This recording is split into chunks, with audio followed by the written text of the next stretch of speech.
देख रहे हैं न्यूज बीट पारस जहांजेब के साथ। पीडीएम की कश्ती में सुराख, नून लीग और पीपल्स पार्टी आमने सामने और महंगे से भी महंगा पाकिस्तान। ये हैं वो बीट्स जिन पे बात करेंगे आज न्यूज बीट में। बाप का जब हुक्म होता है तो वो हुकूमती बेंचेस के ऊपर जाके बैठ जाते हैं। बाप का जब हुक्म होता है तो वो ऑपोजिशन पे आके बैठ जाते हैं या इंडिपेंडेंट हो जाते हैं। अगर आपने सिलेक्ट होना है तो फिर आपको इमरान खान की पैरवी करनी चाहिए। मैं अपने नून लीग के दोस्तों को रिक्वेस्ट करूंगा, जरा सा पानी पी ले, लंबे लंबे सांस ले, हौसला रखे। अस्सलाम वालेकुम, मैं हूं पारस जहांजेब। पीडीएम की गाड़ी मुसलसल हिचकोले खा रही है। इसकी कश्ती में न सिर्फ सुराख हो रहे हैं बल्कि हर गुजरते दिन ये सुराख बढ़ते ही जा रहे हैं। यूसुफ रजा गिलानी के ऑपोजिशन लीडर बनने के बाद इस इत्तेहाद में इख्तलाफात की खलीज गहरी होती जा रही है। नून लीग इतने गुस्से में है कि यूसुफ रजा गिलानी के लिए सरकारी ऑपोजिशन लीडर और सिलेक्टेड तक के लफ्ज इस्तेमाल कर रही है। पीडीएम ने अपनी तहरीक कामयाब बनाने के लिए सारे जतन कर लिए, हर बार आजमा लिया लेकिन नाकाम रही। पीडीएम ने निजाम लपेटने की कोशिश कर ली, अब एक दफा निजाम का हिस्सा बनकर भी देख ले। पीडीएम ने इमरान खान से दुश्मनी करके देख ली, अब एक बार दोस्ती करके भी देख ले। पीडीएम ने पार्लियामेंट का बायकॉट करके देख लिया, अब एक बार पार्लियामेंट बिजनेस का हिस्सा बनकर भी देख ले। पीडीएम ने सड़कों पे आकर देख लिया, अब एक बार पार्लियामेंट में आकर भी देख ले। पीडीएम ने आर पार करके देख लिया, अब एक बार उस पार उतर कर भी देख ले। पीडीएम ने लड़ाई झगड़े की सियासत करके देख ली, अब एक बार मफाहिमत की सियासत भी कर ले। पीडीएम ने सोलो फ्लाइट लेकर देख ली, अब एक बार हुकूमत से ताउन करके भी देख ले। पीडीएम ने धांधली का शोर मचा के देख लिया, अब एक बार इस्लाहात करके भी देख ले। दूसरी तरफ हुकूमती कश्ती में भी महंगाई के बड़े बड़े सुराख हो रहे हैं। वजीर आजम की महंगाई खत्म करने के सारे नोटिस, सारी मीटिंग्स बेकार जा रही हैं। वजीर आजम साहब, आप भी महंगाई के खिलाफ नया कुछ करके देख लें। प्रोग्राम में इस पर भी हम बात करेंगे और आज प्रोग्राम में हमें ज्वाइन किया है पाकिस्तान तहरीक इंसाफ के एमएनए और चेयरमैन कश्मीर कमेटी हैं शहरयार आफरीदी साहब, मुस्लिम लीग नून के एमएनए हैं मियां जावेद लतीफ साहब और पाकिस्तान पीपल्स पार्टी से एमपीए सिंध असेंबली हैं शर्जील मेमन साहब। अस्सलाम वालेकुम और बहुत बहुत शुक्रिया आप सबका प्रोग्राम में शिरकत के लिए।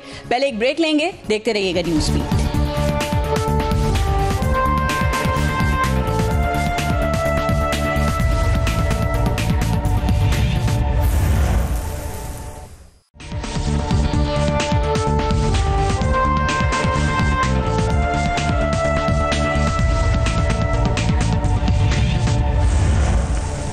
शहरयार आफरीदी साहब, आपसे शुरू करते हैं। सर, ये ऑपोजिशन वजीर आजम इमरान खान से लड़ते लड़ते आपस में लड़ पड़ी है, तो अब आप लोग इस लड़ाई को तो बड़ा एंजॉय कर रहे होंगे और आप लोगों ने शुरू से कहा था कि इनकी गाड़ी लंबा अरसे तक पीडीएम की नहीं चल सकती है, तो आपने क्या पीडीएम को मैनेज किया है या किसी और ने कर लिया है?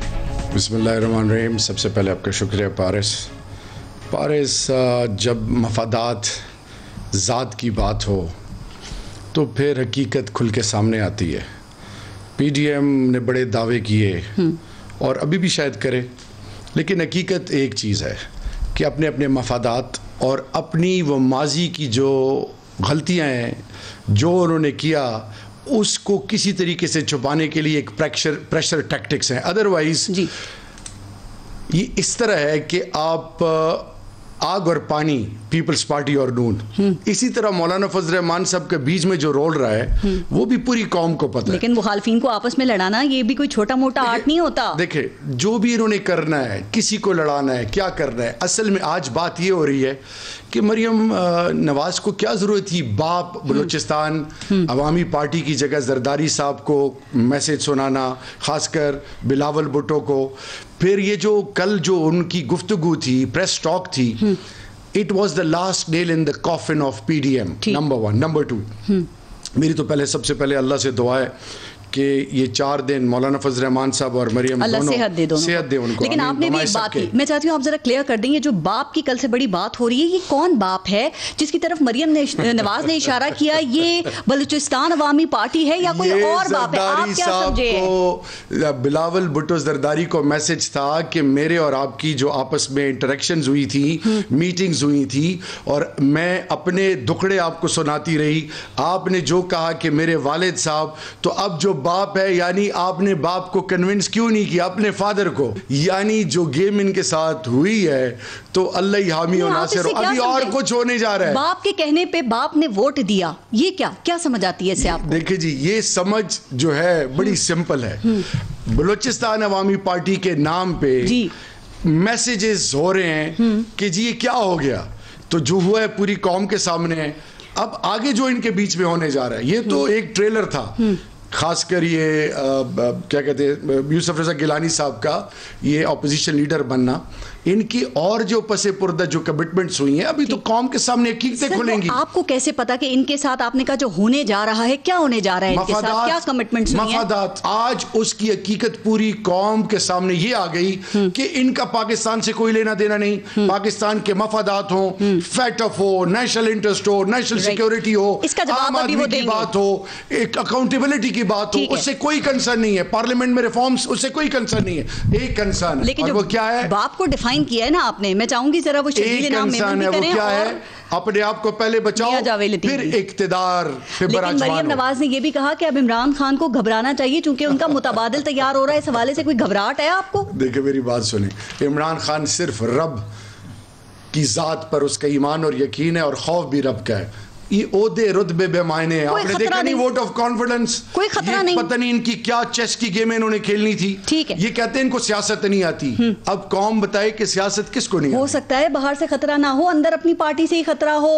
अगर होता तो वोट ऑफ कॉन्फिडेंस। लेकिन मरियम नवाज ने कहा था सेनेट इलेक्शन में नून लीग का टिकट चला है, अपने पार्टी में पता लगाया कौन कौन नून लीग के टिकट के पीछे भागा। किसी ने टिकट चलाया, लेकिन चला वो क्योंकि हमारा एक चीज पर ईमान है, जो रब ने लिखा है वो कोई ले नहीं सकता, जो नहीं लिखा वो कोई दे नहीं सकता। मियां जावेद लतीफ साहब, सर बाप यानी बलूचिस्तान अवामी पार्टी ने जिस बाप के हुक्म पर यूसुफ रजा गिलानी को वोट दिया, मरियम नवाज ने कल ये बात की, किसकी तरफ उन्होंने इशारा किया है सर?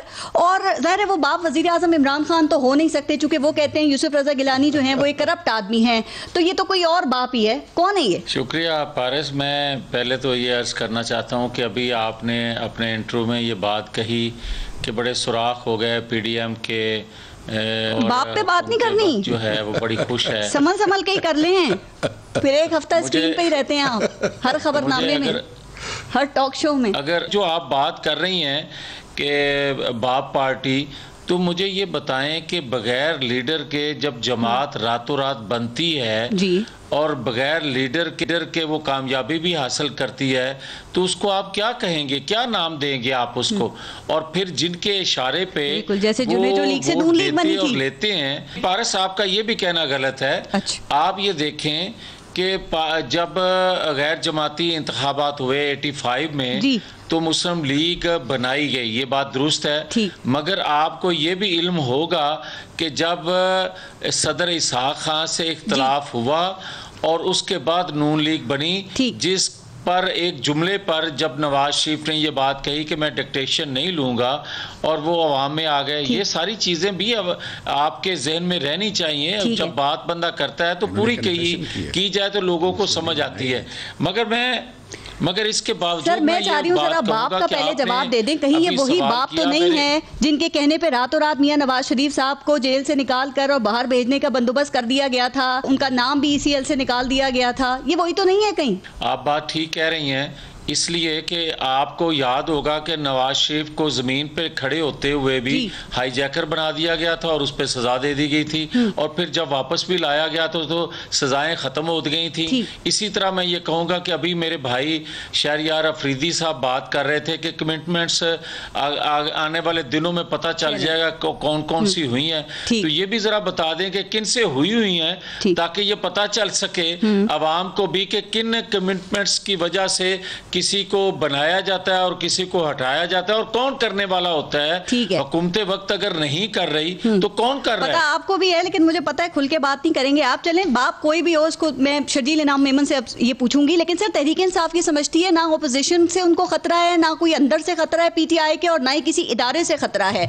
वो इस वक्त जो आपकी PDM की सूरत हाल है ना, उससे बड़ा लुत्फ अंदोज हो रहे हैं। वो कह रहे हैं हमारी हुकूमत गिराने आए थे, रास्ते में खुद ही ढेर हो गए हैं। बाप जो इनको लाने वाले हैं ये भी जिम्मेवारी उन्हीं की है कि इनको कायम रखें, और जब उनकी जिम्मेवारी खत्म हो जाएगी तो ये घर चले जाएंगे। तो ना ही अपने वोटों से आए हैं, वो बता ही नहीं रहे आज। बाप पार्टी बनाने वाले, बाप पार्टी बनाने वाले, बाप पार्टी बनाने वाले कौन है? मरियम नवाज ने कहा बाप के कहने पे बाप ने वोट दिया, तो ये किस किस का बाप है? ये बाप बनाने का हुनर किस किस को आता है? ये पता है थर्ड अंपायर आपको शहरयार सबसे ज्यादा पता है, क्योंकि थर्ड अंपायर का भी आपने ही कहा था कि थर्ड अंपायर उंगली खड़ी करने वाला है, तो आपसे ज्यादा कोई और नहीं जानता। चले जी। अच्छा, डैडी कौन कहते थे? डैडी से बाप और डैडी सफर। ये शर्जील इनाम मेमन साहब से मैं पूछती हूँ। शर्जील मेमन साहब जरा बताएं कि डैडी कौन कहते थे, और दूसरा कल आपने एक ट्वीट किया जिसमें आपने मरियम नवाज की बात का जवाब देते हुए कहा कि आपके बाप को बाप के हुक्म से बाहर जाने दिया गया। सर ये कौन बाप है जो सबके काम आता है और सब इससे नाराज भी रहते हैं?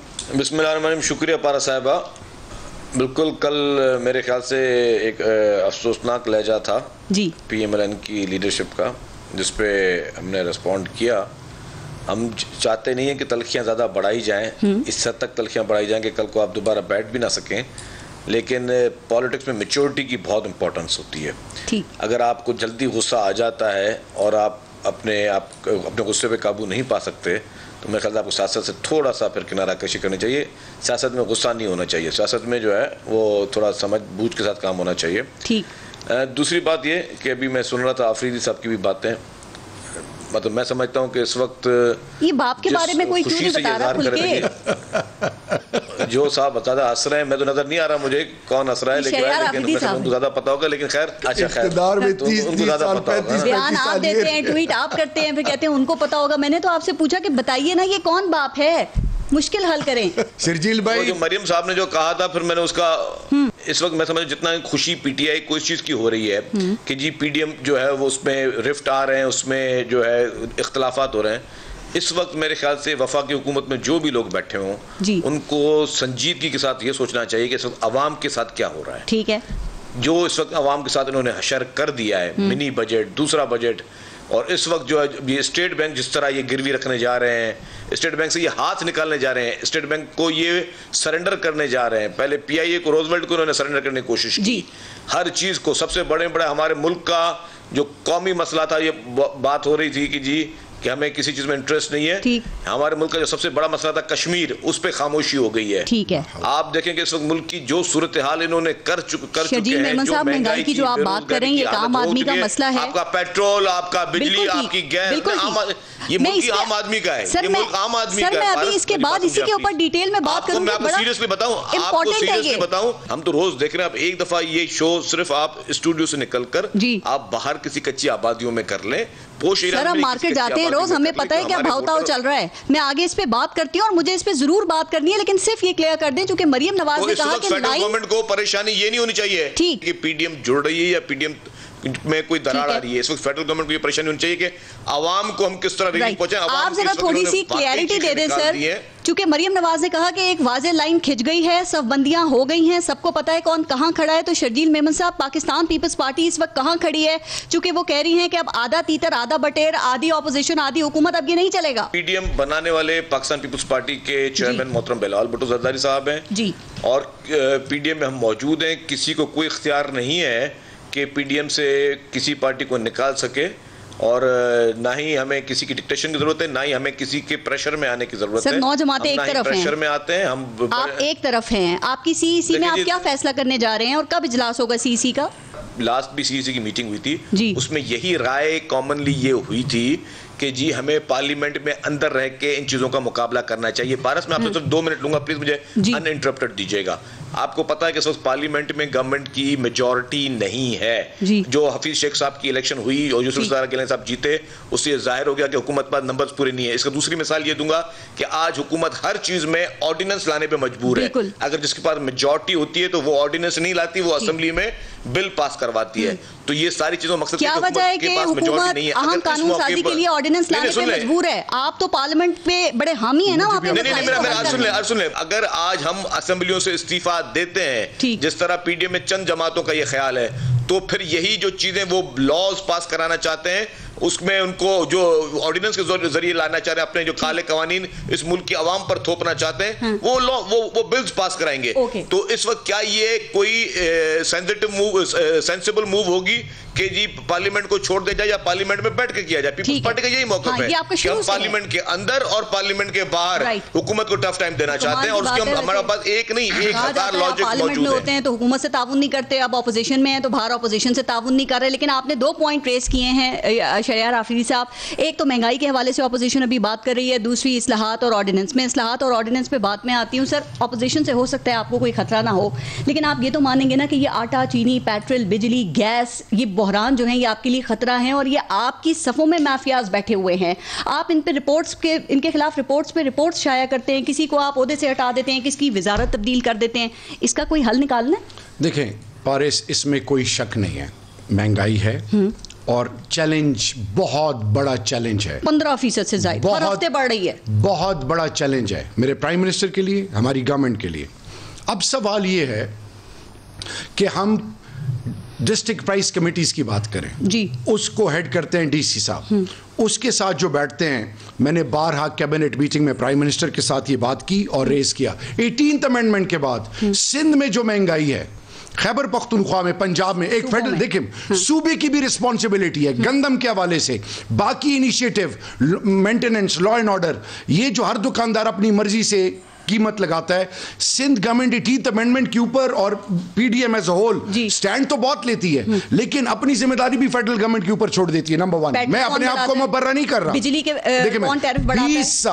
20 साल बिजली और एलएनजी के लिए आपने मुआहदे किए कि बने ना बनाए हम इसका डॉलर में पेमेंट करेंगे। आईपीपीस के साथ इन्होंने जो डील्स की उसके ऊपर आते हैं। Why ordinances? There is a reason कि जब फैटफ की बात आए, मुल्क की मफादात की बात आए, नैब की रिफॉर्म्स की बात आए, किसी हवाले से बात आए, आप नैब को खत्म करने के लिए 34 मुतालबात पेश करते हैं, फिर जॉइंट सेशन कश्मीर पे बुलाया जाए तो पे ऑर्डर पे कि जी हमें कि हमें पार्लियामेंट में आने दिया जाए वो लोग जो बिहाइंड द बार्स हैं। फिर इसी तरह एक और चीज, आप इनसे मुशावरत करते हैं? देखिए पार्लियामेंट में आप कोई बिल लेकर आते हैं, स्पीकर नेशनल असेंबली बात करते हैं, आप कहते हैं एनआरओ मांग रहे हैं सर, ये स्पीकर नेशनल असेंबली परवेज खटक साहब, अली मोहम्मद खान साहब, शाह महमूद कुरैशी साहब, शीरी मजारी साहिबा, ये सारे इनके तमाम टॉप लीडर से मिलते हैं। फिर मेरा सवाल ये है कि फेटफ के लिए जो मीटिंग थी, मुल्क के पाकिस्तान की बात थी, रात के 1 बजे तक स्पीकर हाउस में किस बात पे बात होती रही, क्या डिमांड्स करते रहे? एक और चीज, इनके पास और ऑपोजिशन के पास कुछ नहीं है, कभी कहते कायदियानी है, कभी कहते खत्म नबूवत, कभी कुछ। इमरान खान जिसका नाम है, आप बकौल आपके उसको सियासत नहीं आती, Imran Khan believes in one thing, that is कि जिन्होंने इस मुल्क को स्नैच पे पहुंचाया, महंगाई आज जहां पे पहुंची है, वो जो माफियाज हैं, आप इनको चाहिए था ये भी हुकूमत पार्लियामान के अंदर सपोर्ट करते। सर एक सेकंड, आपने माफियाज के खिलाफ क्या कार्रवाई की? भारत साहब एक सवाल हुकूमत कौन से फॉर्म यूज करती है? भारत साहब एक सवाल, आपका जुडिशियल सिस्टम, अदालत, हम क्यों अभी जो सेनेट के इलेक्शन में हम क्यों गए थे? हमने क्यों कहा था शो ऑफ हैंड्स के जरिए सारा कुछ हो? हम हर लेवल पर अदालत की रहनुमाई चाहते हैं, क्योंकि हमारे पास मेजॉरिटी है नहीं। हम जब ऑपोजिशन से सपोर्ट मांगते हैं फॉर नेशनल कॉज, टूट रही है, 15% से ज्यादा महंगाई हो रही है। मैं कह रही हूँ आम आदमी पे कयामत बन के टूट रही है, रोजे आ रहे हैं, आम आदमी को कौन इसका इनकार कर रहा है? कौन इसका? आप अभी तक 2.5 साल में चीनी की कीमत कौन इनकार कर रहा है? ये जो माफियाज है अदालतों में हर लेवल पर, इनको कौन घसीट रहा है? इमरान खान। इनको हर लेवल पर आपने खुसरो बख्तियार की वजारत तब्दील की, आपने नदीम पावर से इस्तीफा ले लिया, जब तक इंक्वायरी नहीं हो आप रिपोर्ट्स लेके आते हैं, उसके अलावा क्या पारिस मेरी बात सर, उनके भी सवाल ले लें। प्राइम मिनिस्टर ने कैबिनेट को और सबको अकाउंटेबल ठहराया है। प्राइम मिनिस्टर ने ऑल आउट किया है और सबसे बड़ी बात किया है कि इदारों के हवाले से जब रिफॉर्म्स की बात आती है ये सपोर्ट ही नहीं करते, बाहर बैठ के तमाशा देख रहे हैं, और इनका मकसद क्या है कि 15% ना 60% हो, आम आदमी का नुकसान होगा। अपनी चोरियां छुपाने के लिए ये मुतहद हैं, पाकिस्तान के मफादात के लिए इनको कोई। आप सवाल कर लें, फिर मैं ब्रेक लूंगी, उसके बाद जवाब लेंगे। जी शर्जील साहब। आफरीदी साहब ने कहा जी इमरान खान साहब जो है वो चोरों के और डाकुओं के खिलाफ कार्रवाई कर रहे हैं और डट के खड़े हुए हैं। मेरा सिर्फ एक सवाल है, केपीके में बीआरटी बनी, उस पे इमरान खान साहब ने, आपकी पीटीआई गवर्नमेंट ने स्टे क्यों लिया हुआ है? अगर आप एहतसाब के हक में, आप चोरों के खिलाफ है, आपने उस पे स्टे ऑर्डर क्यों लिया? मुझे एक मंतक बता दें, एक मंतक। नैब को इमरान खान हेड कर रहे हैं या चेयरमैन नैब हेड कर रहे हैं? चेयरमैन नैब को लाने वाले कौन है? नैब बनाई किसने? जब नैब के रिफॉर्म्स, ना मेरी बात सुने, सवाल ये नहीं, आप पीपल्स पार्टी के जिम्मेदार हैं, मैं तहरीक इंसाफ मुझसे आप पीपल्स पार्टी का नहीं पूछ सकते। इदारे आंसरेबल हैं अपने, इसीलिए हम कहते हैं इंस्टीट्यूशनल रिफॉर्म्स के लिए आप कंट्रीब्यूट ही नहीं करते, आप आगे आते ही नहीं है। दूर से बैठ के पार्लियामान के लेक्चर्स हमें देते हैं, डेमोक्रेट्स बनते हैं, बड़ी बड़ी बातें करते हैं, पार्लियामान में इनके रोल जीरो है। मैं जरा ब्रेक के बाद इस पे बात करूंगी सर। उनको बड़ी शिकायतें, बड़ी शिकवे हैं आपसे, जरा उस पे ब्रेक के बाद बात करते हैं। ब्रेक लेते हैं, देखते रहिएगा न्यूज़ बीट।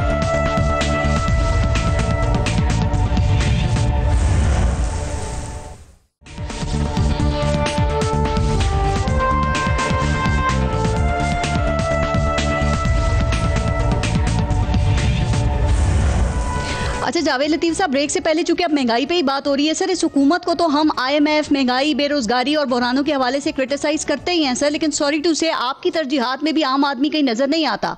आपकी तरजीहात भी यही हैं, जोड़ तोड़ और इक्तदार का हुसूल। सर कहाँ जाके सर फोड़े ये आम आदमी? अभी इन्होंने जिक्र किया कि पंजाब खैबर पख्तूनख्वा के जो DC हैं, पहले ये कहा करते थे जो बुराई जितनी भी हुई है या आज तक हम जितना नाकाम हुए हैं ये सबका हुकूमतों की वजह से हुए। आज ये कह रहे हैं DC जो है वहां भी भाई टाइगर लगा दें, अपने टाइगर फोर्स बैठा दें। उसके बाद ये कहने की पोजीशन में आप नहीं रहेंगे कि इमरान खान साहब जो हैं उनकी ना तजर्बाकारी और उनकी कम इल्मी की वजह से पाकिस्तान आज इस भंवर में फंसा हुआ है। ये तो एक हकीकत है, ये तो कम से कम इतराफ जुर्म करना चाहिए कि आपने उसके बदले में स्टेट बैंक दे दिया, उसके बदले में आपने मकबूजा कश्मीर दे दिया। तनकीद के बजाय रोड मैप बताएं, सीज फायर होना चाहिए। आप फर्ज करें आज आप PTI की हुकूमत को घर भेज देते हैं, कल मुस्लिम लीग नून की हुकूमत आ जाती है, बताएं आप ऐसा क्या करेंगे कि आप आवाम को रिलीफ दे सकें, या आपने भी आके यही करना है कि भाई हुकूमत इस हाल में मुल्क देकर गई थी, हम क्या करें? हमारी हुकूमत पर तमाम किस्म के चार्जेस होने के बावजूद हमारे दौर में करप्शन कम थी, हमारे दौर में कर्जे कम थे, हमारे दौर में महंगाई कम थी, हमारे दौर में इतने इतने बड़े स्कैंडल, वो पेट्रोल में हो, अद्वियात में हो, वो चीनी में हो, आटा में हो, और अदल बदल जो है वो वज़रा के कलमदान की होती है यहाँ, और उनको कोई सज़ा नहीं दी जाती। मगर हमारे दौर में ये कोई स्कैंडल सामने नहीं आए थे, इसके बावजूद भी अरशद मलिक जैसे जज से हमें सजा सुनवा दी गई। इसी तरह मैं ये अर्ज करूंगा कि आप ये पूछ रही हैं कि आप क्या करेंगे इस हुकूमत को क्या करना चाहिए कंट्रोल हो जाए। सबसे पहले तो इनको अपने इर्द गिर्द जो ATM है, जो माफियाज हैं, उनसे, इन्होंने कहा था ना कि मैं श्रीलंका गया और उन्होंने मुझे एक नुस्खा बताया कि आपकी कंट्रोल महंगाई कैसे होगी, वहाँ करप्शन कैसे कम होगी। तो उन्होंने ये नहीं बताया कि IMF के नुमाइंदे जो हैं वो आप उठा के उससे पॉलिसियाँ बनाएंगे तो उससे पाकिस्तान का अवाम का कचूम्बर ही निकलेगा, उनको कुछ मिलेगा तो नहीं। ये नहीं इनको किसी ने बताया। और आज भी ये मैं कहता हूँ कि जब तक ATM जो हैं, जब तक माफियाज जो हैं उनको आप सजा नहीं देंगे और नैब जैसे अदारे को इंडिपेंडेंट नहीं करेंगे, उनको अपना एक विंग नहीं बना के आप इस्तेमाल करेंगे। अभी उन्होंने कहा कि नैब में जनाब चेयरमैन जो थे हमने तो नहीं लगाया, और भाई चीफ इलेक्शन कमीशन को भी तो आपने लगाया था, उस पर धावा क्यों बोला, उस पर आपने क्यों अदम एतमाद का इजहार किया? और आप नैब के चेयरमैन पर एतमाद का इजहार ही सिर्फ इसलिए कर रहे हैं कि वो आपकी मर्जी के मुताबिक चल रहा है। ये असल पाकिस्तान के मसाइल जो हैं, आपने इंतकाम आप पाकिस्तान के मसाइल की अब बात कर रहे हैं। मैं जरा शर्जील इनाम मेमन साहब से भी इस पे कमेंट ले लूं। शर्जील इनाम मेमन साहब, आप भी सिंध में 5 करोड़ से जायद लोगों के ऊपर हुक्मरान है सर, और आपको पता है कि दूसरे सूबों की तरह वहां भी चीनी महंगी है, मुर्गी महंगी है, दूध महंगे, हर चीज ही महंगी है सर। तो आप लोग भी आवाम के लिए कुछ कर लें। सेनेट इलेक्शन पे कितनी मेहनत आपने की, उसका 10% ही कोई मेहनत अगर यहाँ हो जाए। यहाँ पे चीफ मिनिस्टर साहब के अहकामात पर बाकायदा बचत बाजार लग रहे हैं, प्राइस कंट्रोलिंग के लिए रेट्स लग रहे हैं। देखिए अगर गवर्नमेंट सिंसियर ना होती तो इस वक्त गंदम की पर बोरी जो है सिंध में उन्होंने 2000 रुपये फिक्स की हुई है, पंजाब में आज भी 1800, ताकि लोग जो किसानों को रिलीफ मिल सके। और जो सब्सिडी वो गवर्नमेंट भर रही है, मतलब जो रेट फिक्स किए वो गवर्नमेंट भर रही है, ताकि हम तो सब्सिडी दे रहे हैं, हम तो चीज़ों में कर रहे हैं। लेकिन इनसे पूछे पंजाब में इन्होंने 1800 रुपये से क्यों नहीं गंदम का रेट बढ़ाया? ये ताकि फिर गंदम क्या स्मगल हो। जो इन्होंने चीनी की पॉलिसी की, ये बात करें, चीनी आपके पास मुल्क में मौजूद है, आप कर रहे हो एक्सपोर्ट, फिर जब कम हो गई फिर आप कर रहे हो इंपोर्ट। मतलब आपके पास कोई पता नहीं कि कौन सी पॉलिसी कहां चल रही है। दूसरी बात है कि सारी महंगाई की जड़ होती है आपके पेट्रोल और डीजल की कीमतें। जब आपकी ट्रांसपोर्टेशन महंगी होती है तो फिर आपकी चीजें जो है जमीन से आसमान तक पहुंच जाती है। दूसरी बात मैं करना हर चीज पर असर पड़ता है, क्योंकि इनकी हुकूमत के पास क्या है, कोई इनकम करने का कोई तरीका नहीं है। जब भी देखते हैं कि जी जितना खजाना खत्म खाली होने वाला है, पेट्रोल की प्राइस बढ़ा दी, डीजल की प्राइस बढ़ा दी, अब मुख्तलिफ नए टैक्सेस लगा दिए, क्योंकि ये मतलब 2.5 साल गुजर गए इनके। क्या है प्रॉब्लम है? आपने अवामी इश्यूज पे हुकूमत के साथ ताउन करना है या डिसाइड कर लिया या तो हुकूमत को घर भेजना है या 2.5 साल ऐसे ही सर हम तैयार हैं। आपको पता है, अगर बिलावल भुट्टो साहब की स्पीच सुने, बिलावल भुट्टो साहब ने कहा कि अगर महंगाई को कम करने के लिए पॉलिसी के लिए he is my prime minister, मैं इसके साथ काम करने के लिए तैयार हूं। लेकिन उस वक्त क्या है कि गुरूर, अना, तकब्बुर, ईगो इशू जो है ना, उसने इस पूरी इस पार्टी को भी और इस मुल्क को भी एक बहुत खतरनाक एक लेवल पे मैं समझता हूं कि सब कुछ चीजें लेके आई है। दूसरी बात, आफरीदी साहब बोल रहे थे कि नैब का चेयरमैन आपने लगाया, मैं नैब के चेयरमैन की बुराई नहीं कर रहा था। मैं तो सिर्फ ये कह रहा था कि जी कि बीआरटी का जो स्कैम है, जिसमें केपीके की जो सीएमआईटी है, चीफ मिनिस्टर इंस्पेक्शन टीम, उसने कहा 7 अरब के सिर्फ किकबैक्स चले, वो केस पेशावर हाईकोर्ट ने कहा कि इसकी नैब और एफआईए इंक्वायरी करे। केपीके की गवर्नमेंट जो कि इमरान खान की है, नए पाकिस्तान की गवर्नमेंट है, जो 7.5 साल के इनके पास है, वो सुप्रीम कोर्ट में गई है कि जी स्टे ऑर्डर लिया हुआ है कि इसकी इंक्वायरी ना हो। तो मैं शहरियार आफरीदी साहब से पूछ रहा हूं कि हमारा ईमानदार टीम जो है, हाँ हमारी ईमानदार टीम जो है, ईमानदार पार्टी जो है, वो अपने एक स्कैम पे स्टे ऑर्डर क्यों लेकर बैठी हुई है? क्यों नहीं एफआई और नैब को कहती कि भले आप इंक्वायरी कर लो, दूध का दूध पानी का पानी हो जाएगा। जी सर। देखें, हेलीकॉप्टर केस में प्राइम मिनिस्टर नैब में अपीयर हुए और निकलते साथ क्या कमेंट किए कि मैं आपको वैल्यू करता हूं और आपको मैं रिस्पेक्ट की नजर से देखता हूं कि nobody is above law. Stay order का जवाब, एक मिनट में वही आ रहा हूं ना, एक मिनट जी। बीआरटी हो या मालम जब्बा हो, नैब अकॉर्डिंग टू लॉ सबको इक्वल ट्रीट करती है। इक्वल हो रहा है। देख मेरी बात सुनो, ऑपोजिशन का होता है ना, तो ये देखिए ना करते चोरियां। आप जब बोल रहे थे मैं नहीं बोल रहा था, ये ज्यादती है। आप कहते हैं चले मेमन साहब, फिर ये ना हो कि आप कहें कि जी मेरी बात, हुकूमत सुनती है, बड़ा दिल। अच्छा, मेरा दिल बहुत बड़ा है, सुन ले आप भी सुनिए। जी शजील मेमन साहब, बहुत इज्जत है इनके लिए कि जी आपकी गवर्नमेंट, केपीके की गवर्नमेंट गई हुई है सुप्रीम कोर्ट में, स्टे लेकर बैठी हुई है। मैं आपको 100 क्लिप्स अभी आपको व्हाट्सएप कर सकता हूं। मकसद ये कि अगर आपके हाथ साफ हैं, देखिए अपोजिशन को तो पूरी चोर डाकू है ना, वो तो एहसाब का सांस देख रही है, एहसाब को फेस कर रही है। आपकी हुकूमत पाक साफ है, तो आप सुप्रीम कोर्ट में वो स्टे ऑर्डर लेकर क्यों बैठे? सिर्फ एक सवाल है मेरा, केपीके की गवर्नमेंट के। नंबर 1 जी मेरे मोस्ट इंपॉर्टेंट बात, अकाउंटेबिलिटी। जब नैब की बात आए, उस पे रिफॉर्म्स की बात आए, किसी भी हवाले से, ये ऑपोजिशन पार्टियां अपनी मफादात के लिए तो एक हो जाती हैं। तो ये सवाल आए ना, पार्लियामान में आए, हमसे पूछें, मेरे प्राइम मिनिस्टर से पूछें। जब प्राइम मिनिस्टर आपको वेलकम करते हैं, आप पीछे चले जाते हैं। नंबर 1। नंबर 2, अदालतें आजाद हैं, सुप्रीम कोर्ट, हाई कोर्ट, जाएं, चैलेंज करें, रेज योर वॉइस, किसने आपको रोका हुआ है? तीसरी और मोस्ट इंपॉर्टेंट बात, स्टे ऑर्डर आप क्यों लेते हैं? मेरी बात सुने, सिंपल सा सवाल है, मेरी बात सुने। स्टे ऑर्डर का मुझे 100% आपको कहता हूं, मुझे कोई आइडिया नहीं है, मुझे कोई आइडिया नहीं है। आइडिया ही नहीं, अब क्या सवाल है? मैं नहीं कह रहा हूं कि आए पार्लियामान में, टैक्टिक्स हैं। नहीं स्टे पे टाइम गुजर जाएगा, साहब मुझे जानती हैं। एक चीज मैं आपको बताऊं, वो केपीके गवर्नमेंट की बात कर रहे हैं। केपीके की गवर्नमेंट की भी मैं बात करूं, मैं बिलोंग टू केपीके। मेरी नजर से ऐसी कोई चीज नहीं गुजरी, अगर इनकी नजर से गुजरी हो मुझे व्हाट्सएप कर दें, and I will be the first person to ask both from CM and from my prime minister. I have the moral courage. गुल ही ना जाने, बाग तो सारा जाने। ये आपकी सोच है, ये आपकी सोच है। मेरे पास एक चीज है नहीं, इंफॉर्मेशन नहीं है, अपनी तरफ से मैं उस पर बात करूं। आपने अभी इस्लाहात की भी बात की सर, कभी आपने सोचा है कि आपके स्पीकर पार्लियामानी कमेटी बनाते हैं, उसको ये ऑपोजिशन रिजेक्ट क्यों कर देती है, उसका बाइकआउट क्यों कर देती है? ये कहते हैं कि वो स्पीकर जानिबदार हैं, ये क्यों तासुर है? क्यों?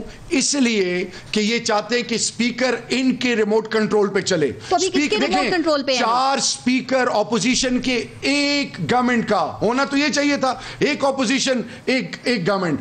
जितना स्पीकर साहब ने इनको लीवरेज दिया है, जितनी वो इनकी रिस्पेक्ट करते हैं, आपकी सोच से बाहर है। असल में इनके मफादात हैं। आज इनको एनआरए दे दो, आज इनको गले लगाओ, सब कुछ ठीक है। आप नहीं समझते कि इस वक्त में हालात वजीर आजम को खुद अपने हाथ में लेने चाहिए, पार्लियामानी लीडर्स को राजी करें, इमरान खान तो कर लें। इमरान खान रास्ते में आ जाती है, वो कहते हैं। और हमारी गवर्नमेंट का एक स्टैंड है कि हम किसी प्रेशर टैक्टिक्स में नहीं आएंगे। ये अदालतों में भी जाते हैं, न्याय भी बुलाती है तो जत्ते लेके जाते हैं। What do you want to prove? जाएं, अदालतों का मुकाबला करें, वहां पे खड़े हों, सबूत दें। आप भाग रहे हैं, आप मुख्तलिफ हरबे हीले इस्तेमाल करते हैं। आपके हक में फैसला है तो कुछ, किसी और के आए तो कुछ। बात करेंगे ना, वो ताउन करेंगे तो आप कहेंगे एनआरओ मांग नहीं, तो क्या बात करें? देखिए पारिस, इन दोनों पार्टियों को और सबको बमाए JUI के पूरी कौम ने परख लिया है। अब ये कश्मीर पे बात की उन्होंने, इतने सीनियर लेवल पार्लियामेंटेरियन है, कश्मीर पे सौदा। ग्लोबली आप कश्मीर पे स्टैंड्स देखें, आपने जंगदाल के साथ, मोदी के साथ क्या किया, उस पर हम नहीं जाएंगे। आप हुर्रियत से नहीं मिलते, आप जब इंडिया जाते हैं उनसे मिलने के लिए टाइम नहीं है। जब पाकिस्तान में बात आती है, और अंदाजा करें जब ये नया मैप जो पाकिस्तान ने इंट्रोड्यूस किया, उसमें दोनों पार्टी की टॉप नॉच लीडरशिप थी। अंदर क्या कहते हैं, बहुत जबरदस्त, बाहर जाके कुछ और स्टेटमेंट। अभी आपने एक कमेंट इनसे ले लूं, सिर्फ मियां जावेद लतीफ साहब, सर आप लोग एनआरओ नहीं मांगेंगे तो वो क्यों हुकूमत कहेगी कि आप लोग एनआरओ मांग रहे हैं? क्या इस शर्त पे आप नहीं बैठ सकते कि कमेटियों में जो बातचीत होगी उसको ओपन कर दिया जाए सर, ताकि जब सबको सब कुछ पता होगा तो आप पे इल्जाम नहीं लगाया जा सकेगा ना सर? इन्होंने कहा कि असेंबली में एक अपोजिशन का मेंबर और एक हुकूमत का मेंबर बोले, इस तरह ये रवायत नहीं रही असेंबली की। असेंबली की रवायत ये रही है कि अपोजिशन अपने सवालात तहफ़्फ़ुज़ात से आगाह करती है हुकूमत वक्त को, और आखिर में हुकूमत वक्त का एक नुमाइंदा जो होता है वह तमाम सवालात का जवाब देता है। मगर बदकिस्मती ये है जो